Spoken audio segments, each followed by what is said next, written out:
Breaking news out of California to get to now. Moments ago, a court released police video and audio recorded during the violent attack on Paul Pelosi. The former speaker's husband was targeted last year inside the San Francisco home he shares with his wife, of course, the former Speaker Nancy Pelosi. NBC News correspondent Gadi Schwartz joins us now. Gadi, good to have you with us. So what can you tell us about the body cam video that was just released?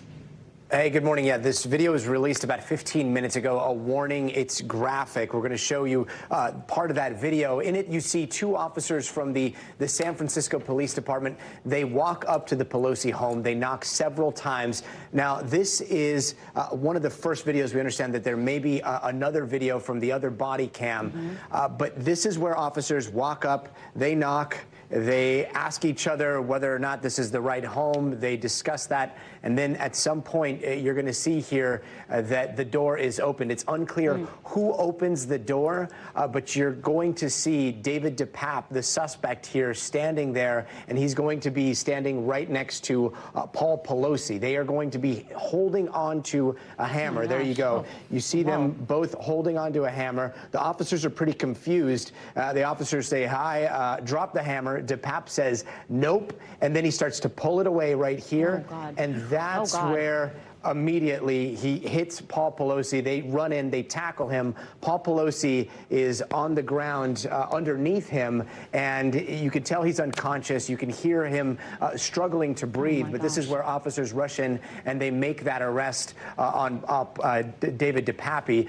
Paul Pelosi again laying there on the ground. Now, this is one of 4 recordings that has been released today. We're still processing the 911 call that was just released, as well as the police interview with DePape, as well as some footage from outside of the home showing Dave DePape bring a backpack into the backyard or the side yard, pull out a hammer, and break one of the windows, and then make his way inside of the home. So this is something that, to be honest, this was not a voluntary release by the part of the defense or the prosecution. Both the defense and the prosecution opposed the release of this video. The DA's office says that they weren't going to release it per their standard policy. There were also concerns raised about possible difficulties in seating an impartial jury, but it's important to note this video was played in court already, and that's when a collective of media organizations, NBC News included, petitioned for those to be made public. A judge found that giving the compelling public interest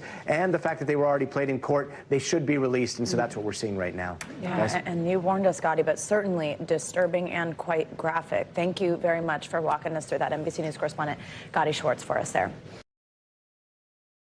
Thanks for watching our YouTube channel. Follow today's top stories and breaking news by downloading the NBC News app.